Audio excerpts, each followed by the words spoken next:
નમસ્કાર મિત્રો, આજે સીધું ને સટમાં આપણી સાથે દિલીપ પટેલ જોડાયા છે. દિલીપભાઈ, આપનું સીધું ને સટમાં સ્વાગત છે. આભાર હરિભાઈ આપનો. દિલીપભાઈ નો પરિચય આપવાનો ન હોય. દિલીપભાઈ વરિષ્ઠ તંત્રી રહ્યા છે, વરિષ્ઠ પત્રકાર છે અને બેબાક વાત કરનાર પટેલ ભાઈડો છે.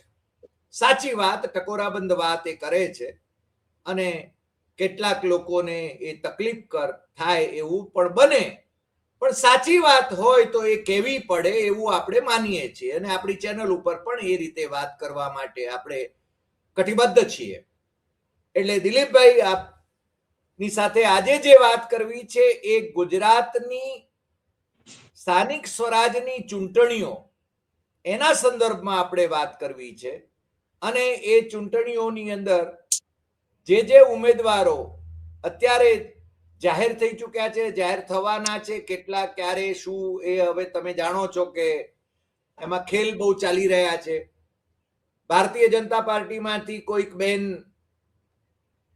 કોંગ્રેસમાં જોડાય છે, કોંગ્રેસમાંથી વળી પાછા છે ને મને તો ગેરસમજ થઈ હતી, મને ખોટી ભરમાવવામાં આવી હતી, હું તો નાની કીકલી હતી એટલે છે ને ભૂલથી કોંગ્રેસમાં ગઈ અને પાછી ભાજપમાં આવી ગઈ. મને લાગે છે કે આ છે ને લોકોને મૂર્ખ બનાવવાના ધંધા ચાલી રહ્યા છે. પક્ષ પલટા પહેલાય થતા હતા, આજે જુદા પ્રકારે થઈ રહ્યા છે. આજે છે ને કન્સિડરેશન સાથે થઈ રહ્યા છે. પહેલા જે પક્ષ પલટા થતા હતા એ સિદ્ધાંતને ખાતર થતા હતા. ક્યારેક છે ને કોંગ્રેસના જે ગાંધી સરદાર નહેરુ સાથે જે લોકો ખભે ખભા મિલાવીને આઝાદીની લડાઈમાં જે લોકો લડતા હતા એવા ડોક્ટર લોહિયા હોય કે કૃપાલાણી હોય, જે કોંગ્રેસના વરિષ્ઠ નેતાઓ રહ્યા, એ લોકો પણ સામે પક્ષે બેઠા, પણ એ સૈદ્ધાંતિક મતભેદને કારણે અને સત્તા પક્ષ તરફથી પણ એમનો આદર કરાતો હતો. આજે મને જ્યારે દુનિયામાં યુદ્ધની ચર્ચા છે, આપણે હમણાં જ ઓપરેશન સિંદૂર એનો સામનો કર્યો છે અથવા તો એને આપણે છે ને ઓપરેટ કર્યું છે, પાકિસ્તાન સાથે સંઘર્ષ આપણે લડ્યો અને પછી ટ્રમ્પભાઈએ કહ્યું કે મેં યુદ્ધ વિરામ કરાવ્યો અને અત્યારે અમેરિકા, ઇઝરાયલ અને ઈરાન વચ્ચેના યુદ્ધના સંઘર્ષ વિરામના દિવસો છે. એમાં કેટલો સાચો કેટલો ખોટો એ તો જરા જુદી વાત છે, પરંતુ આમાં સૈદ્ધાંતિક રીતે જોઈએ તો પંડિત જવાહરલાલ નહેરુના એ દિવસો 1962માં જેની અત્યારના શાસકો છે ને જે બદનામી કરે છે, એ વખતે વિપક્ષના નેતાઓ જે હતા, ડોક્ટર લોહિયા, આચાર્ય કૃપલાણી, જે નહેરુની સાથે કોંગ્રેસમાં જ હતા, સરદારની સાથે કોંગ્રેસમાં જ હતા, એ બધા એમણે માગણી કરી હતી કે ચીન સાથે યુદ્ધ ચાલી રહ્યું છે પણ આની ચર્ચા સંસદમાં થવી જોઈએ. અને નહેરુએ સંસદમાં ચર્ચા આપી હતી. એટલું જ નહીં, એ વિપક્ષના નેતાઓને પોતાના કાર્યાલયમાં બોલાવીને ગુપ્ત જે ફાઇલો હતી સંરક્ષણને લગતી, એ ફાઇલો એમણે ઇન કોન્ફિડન્સ એમને બતાવી હતી. અત્યારે તો હવે આ પારદર્શિતાની વાતો કરે કે સંવેદનશીલતાની વાતો કરે એ માત્ર જેને માર્કેટિંગ પૂરતી જ હોય છે, બાકી વાસ્તવમાં તો છુપાવવાનું જ ઘણું બધું છે. પણ અત્યારે સ્થાનિક સ્વરાજની ચૂંટણીઓ સ્થાનિક વિષયો ઉપર હોવી જોઈએ અને આપણા બધા જ પક્ષો એ સ્થાનિક મુદ્દાઓ લઈને કેટલા ચાલે છે એની ચર્ચા આપણે છે ને દિલીપભાઈની સાથે કરીશું. દિલીપભાઈ, આપનું ફરી એકવાર સ્વાગત. અને આપ ગુજરાતને પૂરેપૂરું બધી જ બાજુથી જાણો છો એમ કહું તો ચાલે, અને તટસ્થ રીતે આપના નિરીક્ષણો આપ મૂકતા હો છો, એટલા માટે આજે આપ એની વિગતે વાત કરો કે સ્થાનિક સ્વરાજની ચૂંટણીઓમાં શું ચાલી રહ્યું છે. દિલીપભાઈ. પ્રદીપભાઈ, આજની વાત કરું તમને કે અગાઉ મેં જે સ્થાનિક સ્વરાજ્યની સંસ્થાઓમાં જે રિપોર્ટ્સ કરેલા હતા એનો એક કમ્પાઇલ રિપોર્ટ હું તૈયાર કરી રહ્યો હતો. તો એમાં સૌથી ગંભીર બાબત મને એ લાગી રહી ભાઈ કે જે નગરપાલિકાઓ છે, મ્યુનિસિપલ કોર્પોરેશન્સ જે નવા ઉમેરવામાં આવેલા છે, એની આર્થિક હાલત અત્યંત કંગાળ છે. પહેલી વાત તો આ કે જે પોતે પગભર થઈ શકે એમ નથી ને સરકારના ગ્રાન્ટ ઉપર એને નપવું પડે છે. તો આ જે પરિસ્થિતિ છે ને એ ઘણા બધા એના ઘણા બધા ગેરફાયદાઓ લોકોને થઈ રહ્યા છે.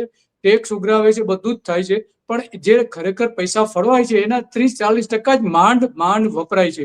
એમાં ખાસ કરીને હું અમદાવાદનો એક રિપોર્ટ તૈયાર કરી રહ્યો હતો કે અમદાવાદ મ્યુનિસિપલ કોર્પોરેશનમાં 5 વર્ષમાં સત્તાધીશોએ, મ્યુનિસિપલ કોર્પોરેટરોએ શું ઉકાળ્યું. એટલા માટે મને હિસાબ નક્કી કરવા, આ જે હિસાબ લોકો સુધી પહોંચાડવાનો મેં એટલા માટે મને એક જે પ્રેરણા મળી એ બોડકદેવ વિસ્તારમાં કે જ્યાં હું રહું છું, ત્યાં ભારતીય જનતા પાર્ટીના કોર્પોરેટરો મત માગવા માટે એક સોસાયટીમાં ગયા, ઘાટલોડિયામાં, બોડકદેવમાં. તો બોડકદેવમાં ગયા અને એનો વિરોધ કર્યો. વિડીયો જબરજસ્ત અત્યારે આખા ગુજરાતમાં વાયરલ થઈ રહ્યો છે. તો મને થયું કે આ એક નાગરિક જો એ હિસાબ માગી શકતા હોય, ભાઈ અમારા ત્યાં સ્ટ્રીટ લાઇટ ચાલુ નથી, રોડ ખરાબ છે, તમે 5 વર્ષ ક્યાં હતા? તો એ વ્યક્તિએ મને પ્રેરણા આપી અને એ આખો એક આર્ટિકલ મેં, જો કે આજે નથી તો 3 દિવસ લાગશે ને તૈયાર કરતા. તો એમાં ઉડીને આખી વળગે એવી બાબતો એવી છે કે જે મોટા મોટા પ્રોજેક્ટ બનાવવામાં આવે છે, મોટા સપના બતાવવામાં આવે છે અને એના પાછળ કરોડો રૂપિયાનું ખર્ચ કરવામાં આવે છે. એક જ ઉદાહરણ આપું તમને કે ખારીકટ કેનાલ અમદાવાદમાં જે આવેલી છે, એમાં અત્યાર સુધીમાં 5,000 કરોડ રૂપિયાનું ખર્ચ કરી નાખ્યું છે આ લોકોએ. એના બદલે ખરેખર ત્યાં જો અંડરગ્રાઉન્ડ પાઇપલાઇન જ નાખી દીધી હોત પહેલાથી, તો આનો નિકાલ આવી શક્યો હોત. એના માટે આપણા જયનારાયણભાઈ વ્યાસ પણ એટલા જ જવાબદાર છે. સિંચાઈ જ્યારે વિભાગ એમની પાસે હતો ત્યારે આ ખારીકટ કેનાલને ડેવલપ કરવા માટે, એમની સિમેન્ટની બનાવવા માટે એને બહુ મોટો પ્રોજેક્ટ જાહેર કર્યો હતો અને બનાવી પણ ખરી. પરંતુ જો એમને ત્યારે એ સમયે પાઇપલાઇન નાખી હોય, જયનારાયણભાઈ આમ તો વિઝનરી નેતા છે, આપણે એમના માટે માન છે, પણ એમની આ સૌથી મોટી ભૂલ હતી કે એમને અંડરગ્રાઉન્ડ પાઇપલાઇન જે નાખવી જોઈતી હતી એ ન નાખી. એના કારણે અમદાવાદની પ્રજા ઉપર કરોડો રૂપિયાના એનો ખર્ચ કરવો પડ્યો છે. તો એ લોકોના જ પ્રશ્નો ને. તો આવા તો અનેક પ્રોજેક્ટ છે. હું તમને અમિત શાહ અને ભૂપેન્દ્ર પટેલના મત વિસ્તારની વાત કરું. બંનેના મત વિસ્તારમાં આવતું જે વસ્ત્રાપુર તળાવ છે, વસ્ત્રાપુર તળાવ એક એટલું સરસ તળાવ બનાવવામાં આવ્યું હતું. એમાં નર્મદાનું પાણી નાખવામાં આવ્યું હતું. 10 વર્ષથી નર્મદાનું પાણી આવતું બંધ થઈ ગયું. એની પાછળ કરોડો રૂપિયાનું ખર્ચ થયું. એ તો ઠીક છે, પરંતુ એની જે દેખભાળ રાખવી જોઈએ, દેખભાળ ન રાખી હોવાના કારણે ઉંદરોએ આખું તળાવ ખોદી કાઢ્યું. કોઈ ન માની શકે, પણ ઉંદરોએ એની ફૂટપાથ થી લઈને એના ગાર્ડન, બગીચા અને જે દિવાલો હતી એ બધામાં એટલા બધા ઉંદરો ત્યાં થઈ ગયા હતા. તે આખું તળાવ ખોદી નાખ્યું અને એને બનાવવા માટે 25 કરોડ રૂપિયા આપણા ભૂપેન્દ્રભાઈ ખર્ચ કરી રહ્યા છે. બની ગયું છે, ખુલ્લું પણ મૂકી દીધું છે, પણ અંદર અત્યારે લોકોને જવું હોય તો મોટી તકલીફ પડે છે. તો આવા મોટા પ્રોજેક્ટ બનાવવામાં આવે છે, પણ આફ્ટર ઓલ એ પૈસાનો બગાડ જ હોય છે. આવા તો અનેક ઉદાહરણો આપી શકીએ છીએ, અનેક, એક નહીં. તો આ બે મોટા. દિલીપભાઈ, તમે વસ્ત્રાપુર લેકની વાત કરી એટલે મને યાદ આવ્યું. આપણે છે ને, મને લાગે છે પત્રકારોની એક બેઠક આપે બોલાવી હતી, એ છે ને ત્યાં વસ્ત્રાપુર લેક પર યોજી હતી, ખ્યાલ હોય તો. આ પેલા ડોમમાં સરકારને જે કેટલાક પત્રકારો સામે આકરા પગલા ભર્યા હતા, ધરપકડ કરી હતી, કેસ કરેલા, ત્યારે આપણે બધા મળ્યા હતા. યસ, હા. હવે તો ત્યાં એન્ટ્રી ફી લેવામાં આવે છે. હા, એન્ટ્રી ફી લેવામાં આવે છે ને દરેક લોકો પાસે. અને એક જ આટલું મોટું તળાવ છે અને એક જ ગેટ રાખેલો છે. ખરેખર 2 ગેટ હોવા જોઈએ. એના બદલે એક જ. એના કારણે લોકોને બહુ મોટી તકલીફ પડી રહી છે. અને આ તો સત્તાધીશો જોવાના નથી, ભાઈ લોકોને શું તકલીફ છે. મૂળ એમને એ છે કે ભાઈ આપણે બજેટ ફાળવી દો, એમાંથી કેટલા ટકા મળશે, પક્ષને કેટલા મળશે, મને કેટલા મળશે. આ જે ગણિત સાથેનું કરવામાં આવે છે, એના કારણે મ્યુનિસિપલ કોર્પોરેશનોની હાલત અત્યંત ખરાબ છે. નગરપાલિકાઓની અત્યંત હાલત છે. જિલ્લા પંચાયતના હેડક્વાર્ટર્સ છે, ત્યાં પણ આપણે જોઈએ છે એવી જ હાલત છે. તો હવે તો 17 મહાનગરપાલિકા થઈ ગઈ, 15ની ચૂંટણી છે. તો આવી બધી હાલત આપણે જોઈએ, અને એ હાલતની ચિંતા કરનારા પક્ષો કેટલા. આ અલગ અલગ ચૂંટણી ઢંઢેરાઓ જાહેર કરે છે. કોંગ્રેસે જાહેર કર્યો, ભાજપે પણ કેટલાક મુદ્દાઓ જે અત્યારે એના ચૂંટણી પ્રચારમાં આપણે જોઈ શકીએ છીએ. પણ વાસ્તવમાં લોક ઉપયોગી કામો કેટલા. આજે જાગૃત નાગરિકે પ્રશ્ન કર્યો કે ભાઈ અમારા રોડ નથી રિપેર કરતા, સ્ટ્રીટ લાઇટો નથી, તમે 5 વર્ષ સુધી ક્યાં હતા? તો આ 5 વર્ષ સુધી આ જ કોર્પોરેટરો દેખાતા નથી. અને મેં પણ અનુભવ કર્યો, મારી સોસાયટીમાં પણ 5 વર્ષ સુધી એક પણ કોર્પોરેટર આવ્યા નથી. હવે આવશે, બધા ઢોલ વગાડતા બધા આવવાના છે. તો આવી લોકોની હાલત છે હરિભાઈ મારી દ્રષ્ટિએ. કારણ કે આ જે આપણે ગણીએ 15 મ્યુનિસિપલ કોર્પોરેશન, તો એમાં ઓછામાં ઓછી 2 થી 2.5 કરોડ લોકોની વસ્તી છે. એમની સમસ્યાઓ છે. શહેરોની અત્યારે આપણે જાણીએ છીએ કે 51% વસ્તી થઈ ગઈ છે. મોટા ભાગના શહેરી વિસ્તારોની ચૂંટણી છે. તો શહેરી વિસ્તારો માટે પણ જો આટલા લોકો પરેશાન હોય, તો ગ્રામ્ય વિસ્તારોની તો હાલત જ બહુ ખરાબ છે. મૂળ વાત આ છે. કારણ કે હવે જિલ્લા પંચાયત અને તાલુકા પણ પંચાયત છે, એટલા માટે તમને વાત કરી દઉં. જો કે હું વારંવાર કહું છું, જ્યાં જ્યાં જાઉં છું ત્યાં, અને મારી ચેનલ ઉપર પણ હું વારંવાર કહું છું કે અત્યારે ગુજરાતનો સૌથી મોટો પ્રશ્ન કોઈ હોય તો ખેડૂતોના ખેતરોમાં વીજ પોલ અદાણી અને અંબાણી હવે નાખવાના છે. અદાણી નાખી રહી છે. આવી 20 થી 22 વીજ લાઈન નીકળવાની છે, અને એમાં 5 લાખ ખેડૂતોના ખેતરોમાં આ વીજ પોલ બળજબરીપૂર્વક નાખી દેવાના છે. અને ગઈકાલે જ આ બધા ખેડૂતો અદાણીની ઓફિસ સામે ધરણા કર્યા, રેલી કરી, સૂત્રોચ્ચારો કર્યા અને ત્યાં રજૂઆત કરી, વાંધાઓ રજૂ કર્યા, જે ત્રીજી લાઈન નાખવામાં આવી રહી છે. તો આ એક મોટા પ્રશ્નો છે કે જે સામાન્ય લોકોને તો પડી જ નથી. આ નેતાઓને સવાલ આવીને ઉભરે છે, કોર્પોરેટરને પડી નથી. એના અનેક કૌભાંડો જે છે, 5 વર્ષમાં ઓછામાં ઓછા અમદાવાદમાં જ 22 કોર્પોરેટરો સામે કૌભાંડોના આરોપ મૂકવામાં આવેલા છે. તો આવી હાલત છે હરિભાઈ. બીજી બધી જગ્યાએ પણ આ જ હાલત છે. સુરત જુઓ, રાજકોટ જુઓ, વડોદરા જુઓ, ભાવનગર જુઓ. ભાવનગર તો સૌથી આખા ગુજરાતમાં જો કોઈ મ્યુનિસિપલ કોર્પોરેશન વર્સ્ટ હોય તો એ ભાવનગર છે. અને એટલો બધો ત્યાં ભ્રષ્ટાચાર છે કે ન પૂછો વાત. એના કારણે ત્યાં વિકાસ નથી થતો, ઇન્ડસ્ટ્રી નથી આવતી, લોકો રહેવા તૈયાર નથી. અને જે આર્થિક રીતે સમૃદ્ધ હતા અને ધંધો કરી શકે એમ હતા, ભાવનગર છોડી દીધું છે. તો આવી હાલત છે અત્યારે આપણે જોઈ શકીએ છીએ હરિભાઈ. જી દિલીપભાઈ, તમે શહેરોની વાત કરી, ગામડાઓની વાત તો એવી છે કે અહીંયા એટલી બધી ચડસી છે ગામડાઓમાં. આજે હું મારે ગામ જ બેઠો છું, પણ અમારે ત્યાં ખેરાળુ નગરપાલિકાની ચૂંટણી તો થઈ ગઈ છે, એટલે અત્યારે છે નહીં. પણ તાલુકા પંચાયતની કે બીજી બધી પંચાયતોની એ છે ને ચૂંટણીઓ, એના વિશે જે અહેવાલો મળે છે, એમાં ઉમેદવારોને બેસાડી દેવા, ઉમેદવારોને 10-20 હજાર આપીને જેને ઉમેદવારી ન કરવા માટે સમજાવી લેવા, પોલીસ તંત્રનો ઉપયોગ કરવો, આ બધા ખેલ ચાલી રહ્યા છે. અને બીજું કે જે લોકો સત્તા પક્ષમાં છે એ લોકોને તો જાણે એમના તરભાણા ભરાતા હશે, કેવી રીતે ભરાતા હશે ખબર નથી, પરંતુ કાલ ઉઠીને એમના સુધી પણ રેલો આવશે એ વાત એ ભૂલી જાય છે. મુશ્કેલી આ છે. પણ આવા સંજોગોની અંદર ચૂંટણી જ્યારે થાય છે ત્યારે આયારામ ગયારામની પણ પરિસ્થિતિ છે. મેં કહ્યું એમ કે પેલા બેન થોડા કલાકમાં જ પાછા છે ને એ મૂળ પક્ષમાં પાછા આવી ગયા. હવે આ આયારામ ગયારામોનો ભરોસો કેટલો?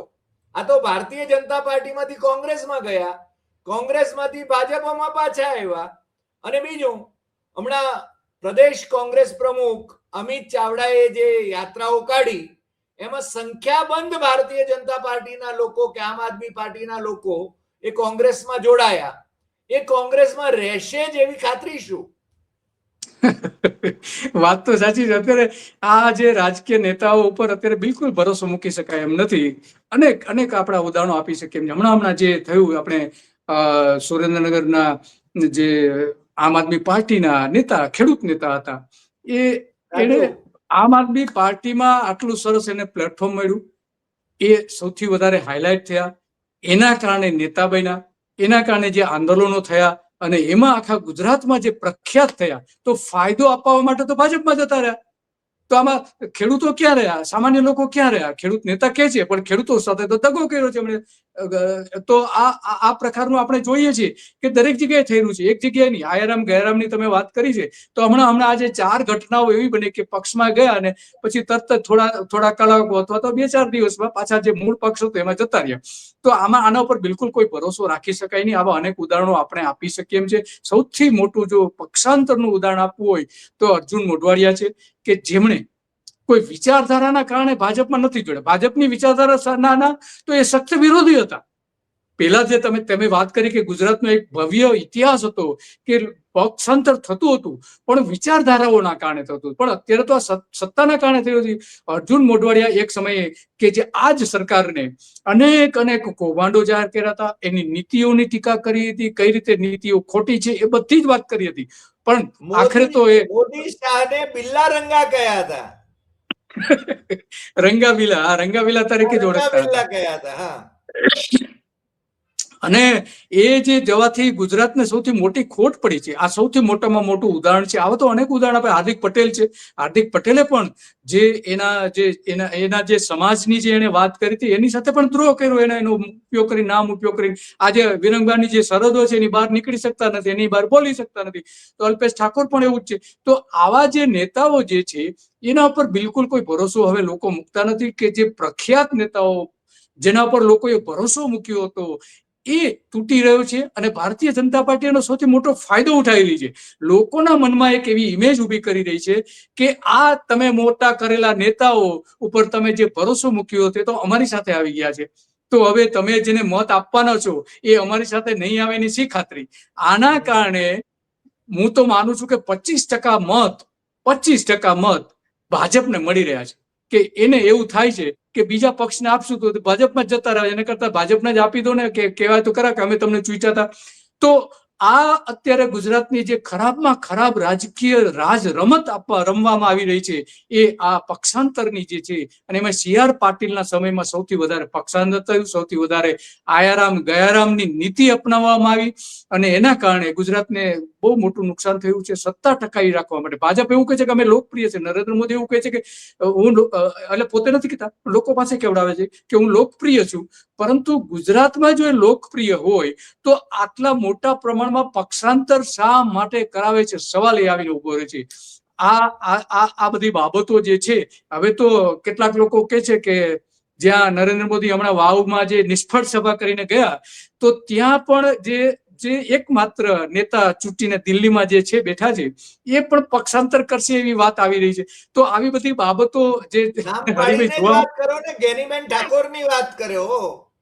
હા, ગેનીબેન ઠાકોરની, એટલે એમાં કોઈ સીધું પૂછ્યું તું ગેનીબેન ઠાકોરને કે બેન હા તમે છે ને ભાજપમાં જવાના છો, એટલે કે કેમ? એટલે મેં કીધું નરેન્દ્ર મોદીની નીતિ પ્રમાણે તમે છે ને ઓબીસી ની ભૂમિકા તમે વાળો પત્ર લખ્યો, એટલે હવે છે ને તમે છે ને મોદીની ભૂમિકા અમલમાં મૂકવાના છો. એક બીજું એનાથી આગળ વધીને હવે કદાચ એ પેલા અન્ના હજારેના આંદોલનમાંથી પેલા મહિલાના કપડા પહેરીને ભાગ્યા હતા એક બાબા, તમને નામ યાદ હોય તો, રામદેવ બાબા. રામદેવ. તો રામદેવ ધંધાદારી માણસ છે, એને રામદેવને છે ને ગેનીબેન પોતાના ઘરે બોલાવે છે. રામદેવ તો ભાજપનો પ્રચારક છે, મોદીનો પ્રચારક છે, એને છે ને એના ઘેર બોલાવે છે. અને એમાં પાછા છે ને આપણા શક્તિસિંહ ગોહિલ, જેમણે કોંગ્રેસને ડૂબાડી જ હતી, હવે એમની મુદત પૂરી થવામાં છે કે થઈ ગઈ હશે રાજ્યસભાની. હા, વિદાય સમારંભ આપી દીધું, એટલે વિદાય તો હમણાં કરી દીધી, બધાની ભેગી સામટી કરી દીધી, ભેગી થઈ ગઈ, એટલે હવે થોડા દિવસમાં રિટાયર થશે. આમ તો હરિયાણામાંથી એમણે જેને ચૂંટાવું હતું પણ ત્યાં કઈ મેળ પડ્યો નહોતો. પણ આ બંને જણા એ રામદેવને મળે છે અને પાછા ફોટા શેર કરે છે. શરમ પણ નથી કે પેલો મોદીનો માણસ છે, મોદીનો પ્રચારક છે, એટલે એનો અર્થ એ થયો કે તમે છે ને ભારતીય જનતા પાર્ટીમાં જવા માટેનો રસ્તો ખુલ્લો કરી રહ્યા છો. પ્રશ્ન આ છે. કોંગ્રેસ વાળાઓ એ ગેનીબેનને આગળ કરી રહ્યા છે. મને તો એમ કહ્યું કે ગેનીબેન કદાચ આવતા એટલે 2027માં ભાજપની રાજ્ય સરકારમાં મંત્રી હશે. બની શકે, બધાને હોય, બની શકે. અને ગેનીબેનને જીતાડવામાં ભાજપે ઘણી મદદ કરી અને ઘણા બધા દાખલાઓ પણ છે, તો બની શકે કે એ બની શકે કે એ કદાચ જાય. વાવમાં તો બહુ જોસ્સાભેર અમારા શંકરભાઈ ચૌધરીની સભા હતી ભાઈ, એમણે સાહેબના બહુ જ વખાણ કર્યા. તમે કહો છો કે એમાં લોકો ન ગયા, તમે આવું કાં કહો ભાઈ? લોકો ઉમટ્યા હશે, આખું બનાસકાંઠા ઉમટ્યું હશે, કેમ આમ કહો છો ભાઈ? બની શકે. એટલે હવે આ તો ભાઈ આપણા શંકરભાઈ છે, પણ એ શંકર ચૌધરીની ત્યારે મને લાગે છે કે 2/3 કે 3/4 પેલી ખુરશીઓ ખાલી હતી, એ આપણે અનેક વિડીયો જોયા. એટલે ભારતીય જનતા પાર્ટી વાળાઓને આમાં છે ને લોકપ્રિયતાનો આંક મળી જવો જોઈએ. મોદી આવે તો પણ, જેમ ઘણી વખતે સાહિત્ય પરિષદની અંદર મેં જોયું છે કે મોરારી બાપુને બોલાવે એટલે એમનું ક્રાઉડ સાથે આવે, પણ મોરારી બાપુ આવે તો એ ક્રાઉડ કોઈ નથી આવતું. આ બધું મેનેજ કરેલું ક્રાઉડ હોય. અને બીજું, SIRમાં 73 લાખ મતદારોના નામ કાપી નાખવામાં આવ્યા છે. એને કારણે ભારતીય જનતા પાર્ટીને જીતવા માટે સરળતા થઈ ગઈ છે.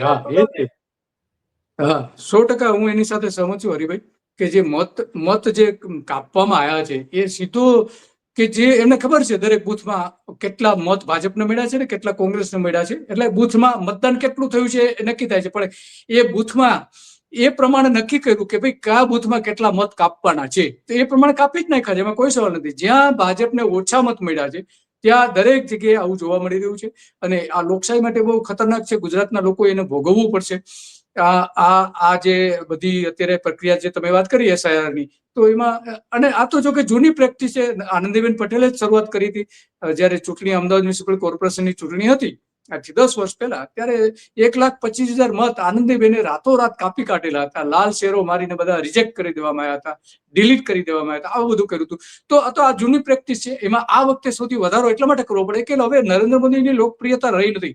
જે એસ્ટીમ ફાઇલ ખુલી છે, પછી જે અમેરિકા દબડાવી રહ્યું છે ભારતને, અને નરેન્દ્ર મોદી મૂંગા મોઢે સહન કરી રહ્યા છે, પછી ઈરાન, અમેરિકા, ઇઝરાયલના જે બધા યુદ્ધ થયા એમાં પાકિસ્તાન આ બધા નેતાઓ માની રહ્યા છે પણ નરેન્દ્ર મોદીનું માની રહ્યા નથી. પણ એની સેના એવું કહે છે કે ભાઈ નરેન્દ્ર મોદી લોકપ્રિય નેતા છે, એમાં ધોવાણ થયું છે, એમની કામગીરીમાં મોટા પ્રમાણમાં ધોવાણ થયું છે. તો લોકપ્રિય હવે નરેન્દ્ર મોદી નથી રહ્યા, પેલા નતા. એ બનાવટી લોકપ્રિયતા ઉભી કરવામાં એ સફળ રહ્યા છે, હંમેશા માટે સફળ રહ્યા છે. આવતો હતો દિલીપભાઈ, હા, હા, મોદી વિશ્વમાં સૌથી લોકપ્રિય નેતા છે એવું દરેક ભાષણમાં, દરેક એમના કાર્યક્રમમાં બોલવામાં આવે છે, પેલા પ્રવક્તાને કહેવામાં આવે છે, અથવા તો નેતાઓને કહેવામાં આવે છે.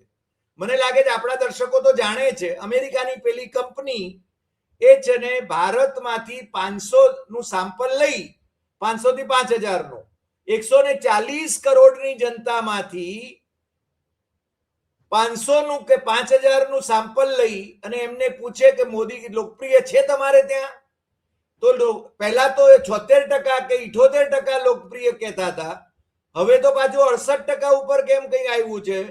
બનાવટી આખી લોકપ્રિયતામાં પણ આવો ઘટાડો દેખાય છે. એટલે આમાં છે ને કઈ વિશ્વના સૌથી લોકપ્રિય એટલે કઈ આખો વિશ્વનો કોઈ બોલ લેવાતો જ નથી આમાં. આ તો લોકોને મૂર્ખ બનાવવાના ધંધા છે. અને આપણે જયારે સાચી વાત કહીએ ત્યારે એમ કે તમે તો કોંગ્રેસના સમર્થક છો, તમે તો આમ આદમી પાર્ટીના સમર્થક છો, તમે તો સત્તા પક્ષના વિરોધી છો. ભાઈ આપણે સાચી વાત કહીએ છીએ એની વાત કરો ને. અમે કહીએ છીએ વાત ખોટી હોય તો કહો, તમે મુદ્દાસર વાત કરો. પણ એ છે ને તમે વાત એમને ગુજરાતની પૂછશો તો એ વાત છે ને કાશ્મીરની કહેશે. એમને ડાયવર્ઝન આપવામાં રસ હોય. ડાયવર્ઝન આપી દે છે. વાત સાચી છે હરિભાઈ તમારી, કે લોકો એવું માને છે કે ભાઈ આપણે ટીકા કરીએ ભાજપની નહીં, અમે તો ભાઈ સરકારની ટીકા કરીએ છીએ. સરકારમાં બેઠેલા ખોટા કામ કરતા હોય તો ટીકા કરીએ છીએ. માત્ર ભાજપ જ નહીં, કોંગ્રેસની. તો હમણાં ગેનીબેનની વાત તો કરી જ, હમણાં શક્તિસિંહની વાત કરી, તો એ કોંગ્રેસના છે. અને આમ આદમી પાર્ટી હમણાં જ મેં એક વિડીયો જોયો કે ગુજરાતની એક જે ટીવી ચેનલ છે એ ત્યાં પંજાબમાં જોઈને પંજાબના લોકો કેટલા ખુશ છે ખુશ નથી એના ત્યાં ઇન્ટરવ્યુ કરેલા હતા. એમાંનો એક મેં વિડીયો જોયો. ગુજરાતના લોકો ત્યાં ગયા હતા ઇન્ટરવ્યુ કરવા. ભાઈ આમ આદમી પાર્ટી ગુજરાતમાં સત્તા મેળવવા માંગે છે તો ત્યાં શું પરિસ્થિતિ છે એનો તાગ મેળવવા માટે. તો ત્યાંના ધારાસભ્યનો એક વિડીયો હતો, એમાં એવું કે છે કે ગુજરાતના લોકો તમે સાવધ બની જશો, અમે તો પસ્તાયા છે અહીંયા જે આમ આદમી પાર્ટીની સરકાર લાવીને. જે ડ્રગ્સ નું કારોબાર હતું એ જ ફરીથી કારોબાર ચાલુ થઈ ગયું છે. અહીંયા દરેકને ધમકીઓ આપવામાં આવી રહી છે. જે સરકારની ટીકા કરે છે, આમ આદમી પાર્ટીની સરકારની ટીકા કરે છે, એના સોશિયલ મીડિયા એકાઉન્ટ ડિલીટ કરી નાખવામાં આવે છે, એમને ધમકીઓ આપવામાં આવે છે, અને ખંડણી ઉઘરાવવામાં આવે છે. આવા આરોપો આમ આદમી પાર્ટીના ચાલુ ધારાસભ્યએ ઇન્ટરવ્યુમાં મૂકેલા છે. અને ગુજરાતની જનતાને એને સાવધ કર્યા છે કે કોઈ પણ સંજોગોમાં તમે આમ આદમી પાર્ટીને મત આપશો નહીં, અને જો મત આપ્યો છે તો અમારા કરતા પણ ખરાબ શાસન ત્યાં કરશે. એનો મતલબ એ થયો કે ભારતીય જનતા પાર્ટી કરતા પણ આ જે અરવિંદ કેજરીવાલ ને એના જે નેતાઓ, જે બધા ગુજરાતના પણ નેતાઓ મોટાભાગના એવા જ છે, અને એ એટલું ખરાબ શાસન કરશે કે ન પૂછો વાત, કે ભાજપને પણ ભૂલાઈ દેશે, કોંગ્રેસને પણ ભૂલાઈ દેશે. આવું થશે. તો હવે દર્શકો કહો, લો હવે આમાં અમે ક્યાં કોના તરફ વાત કરી રહ્યા છીએ? એક્ઝેક્ટલી. અને બીજું તમે જાણો છો કે સામાન્ય રીતે બનાસકાંઠા છે, એની બનાસકાંઠા જિલ્લા પંચાયત કોંગ્રેસ પાસે રહી, તોડફોડ કરીને ભાજપે એને કબજે કરેલી. હવે ગેનીબેન ઠાકોર ત્યાંથી ચૂંટાયા. કેમ ચૂંટાયા એના વિશ્લેષણો આપણે અગાઉના ઘણા બધા એપિસોડમાં કરેલા છે કે લોકસભામાં કઈ રીતે ચૂંટાયા. એ ગેનીબેનમાં જો તાકાત હોય તો આ વખતે વાવ, થરાદ અને બનાસકાંઠા બંનેની જિલ્લા પંચાયતે જીતીને બતાવે. વાવની બેઠક જે પોતે જ ખાલી કરી હતી એ તો છે ને જીતી શક્યા નથી. એનો અર્થ એ થયો કે ગેનીબેન પણ ભાજપ સાથે મળી ગયેલા છે. ધારો કે ન જીતાડી શકે તો, નહીં તો એમની લોકપ્રિયતા ક્યાં છે? ગેનીબેન સાથે આપણે છે ને કોઈ દુશ્મની નથી. બિલકુલ નહીં, બિલકુલ નહીં. હા, એ સંસદ સભ્ય છે એટલે તો કેવું જ પડે, એમાં કોઈ સવાલ નથી. અને આ બધામાં છે ને હરિભાઈ, સૌથી મોટું જે ફટકો પડવાનો છે એ જે સ્થાનિક સ્વરાજ્યની ચૂંટણી જે છે એમાં જે આર્થિક હાલતની આપણે જે વાત કરીને એ બહુ ખરાબ અત્યારે પરિસ્થિતિ છે. લોકોના કામો નથી થતા, થાય છે એમાં ભ્રષ્ટાચાર થાય છે. અને રોડ તો એક વર્ષમાં તૂટી જાય છે, ફરી બનાવવા પડે છે. અબજો રૂપિયા આ શહેરોના રોડ બનાવવા, ગામડાઓના રોડ બનાવવામાં ભ્રષ્ટાચાર થઈ રહ્યો છે, તો જ રોડ તૂટે. બાકી 7 વર્ષ સુધી એક જે ડામરનો રોડ જે બનાવે એ 7 વર્ષ સુધી ન તૂટવો જોઈએ, પણ 12 જ મહિનામાં તૂટી જાય છે. બીજા ચોમાસામાં હતો ન હતો થઈ જાય છે. તો આવી હાલત છે અને એટલા માટે લોકો છે કંટાળી ગયા છે. ભાજપથી બિલકુલ કંટાળી ગયા, પણ વિકલ્પ શું સામે? તમે જે કહ્યું કે પક્ષાંતરનો જે મુદ્દો લાવ્યા, બહુ સારી વાત છે. એના કારણે લોકોને એવું થાય છે કે ભાઈ અમે ચૂંટીએ છીએ ને ભાજપમાં જતા રહે છે. આ કરવામાં જે ભાજપ સફળ રહે છે એ મત ડિલીટ કરી દેવામાં આવ્યા છે એ, અને બીજા જે આખી પોતાની આભા ઉભી કરે છે કે ના અમે જ કામ કરીએ છીએ, એ જે કરે છે એના કારણે એ ચૂંટાઈ રહ્યા છે. પરંતુ લોકો બિલકુલ રાજી નથી ભારતીય જનતા પાર્ટીના શાસનથી, કારણ કે મોટા ભાગનામાં તો ભારતીય જનતા પાર્ટીના પ્રમુખ છે, મેયર છે અને તાલુકા પંચાયતના પ્રમુખો બધા છે. તો આ બધી જગ્યાએ આપણે જોઈએ છીએ કે ત્યાં શાસન તો બહુ સારું નથી, છતાં પણ ફરીથી આ લોકોને વિશ્વાસ અપાવી શકે એવો પક્ષ તો એ સવાલ આવીને ઉભો રહે છે. જી હરિભાઈ. એટલે આમાં તંત્ર પણ એની સાથે મળેલું છે, અને તંત્ર જ્યારે મળેલું હોય એટલે મને લાગે છે મોદી જ્યારથી ચીફ મિનિસ્ટર થયા ત્યારથી એમણે જ ને રાજનેતાઓ અથવા તો ધારાસભ્યો કે મિનિસ્ટરોની મારફત નહીં, પણ એમણે છે ને અધિકારીઓની મારફત રાજ કર્યું છે. આજે પણ એ અધિકારીઓની મારફત રાજ કરે છે. એટલે એમણે જે સરદાર સાહેબને જે અભિપ્રેત હતું કે બ્યુરોક્રેસી છે એ પોલિટિક્સમાં ઇન્વોલ્વ ન થાય, પણ અત્યારે તો છે ને બ્યુરોક્રેટ્સ પોતે પણ છે ને પોલિટિક્સનો ભાગ બની ગયા છે અને ભાગ બટાઈમાં એ લોકો છે ને ઇન્વોલ્વ છે. એવું લાગ્યા વિના રહેતું નથી દિલીપભાઈ. મને લાગે છે આજે આપણે જે ચર્ચા કરી એમાં ગરીબ એક જ ઉદાહરણ આપી દઉં, માત્ર અડધી મિનિટ લઈશ, કે એમાં સ્ટ્રેટેજી શું છે. કોઈ પણ અધિકારી હોય એને સૂચના આપવામાં આવે કે ભાઈ આ અમારી વિરુદ્ધમાં છે, એના કામો તમે કરો, અને એ ખોટું જે કરે એ પ્રકારની તમારે એને મદદ કરવાની છે. એ જે ખોટું કરે એ ફાઇલ સીધી ગાંધીનગર પહોંચી જતી હતી 2001 થી લઈને આજ સુધી, અને એના આધારે જે તે મજબૂત નેતા, સ્થાનિક લેવલ પર મજબૂત નેતા હોય એને ફાઇલ બતાવીને કહેવામાં આવતું હતું કે ભાઈ તમે આટલી જગ્યાએ ખોટું કરેલું છે, એને ખોટું કરવા દે, એના પુરાવા મેળવે અને એને બ્લેકમેલ કરે. આ શાસન જે તમે વાત કરી, અધિકારીઓ આ રીતે એને રાજકીય રીતે મદદ કરી રહ્યા છે. જી. જે રીતે ટ્રમ્પભાઈ બ્લેકમેલ કરી રહ્યા છે દુનિયાના નેતાઓને, આપણા નેતા સહિત, એ રીતે આપણા નેતા એ મને લાગે છે કે વિપક્ષોને પણ બ્લેકમેલ કરતા હોય એવી શક્યતા એ તો રહે જ છે. પણ સ્થાનિક સ્વરાજની ચૂંટણીઓમાં જો પ્રજા જાગે અને પ્રજાનો મોટો વર્ગ જાગે તો એમને છે ને છઠ્ઠીનું ધાવણ પણ યાદ કરાવી શકે. જે કોઈ પક્ષની સત્તામાં હોય, હું એમ નથી કહેતો કે આ પક્ષ કે પેલો પક્ષ, આપણે ક્યારેય કોઈ પક્ષને વોટ આપવા માટે અપીલ કરી જ નથી. આપણે હંમેશા એમ કહીએ છીએ કે પ્રજા જાગે, બંધારણની રક્ષા કરે, લોકશાહીની રક્ષા કરે, ભ્રષ્ટાચાર વિરોધી ભૂમિકા લઈને એ આગળ વધે, એટલી જ આપણે અપેક્ષા કરીએ છીએ. દિલીપભાઈ, આપ અમારી સાથે આજે જોડાયા અને આપે જે બહુ જ મોકળાશથી વાત કરી એ બદલ આપનો ખૂબ ખૂબ આભાર. ફરી મળીશું નવા એપિસોડમાં નવા વિષય સાથે. નમસ્કાર.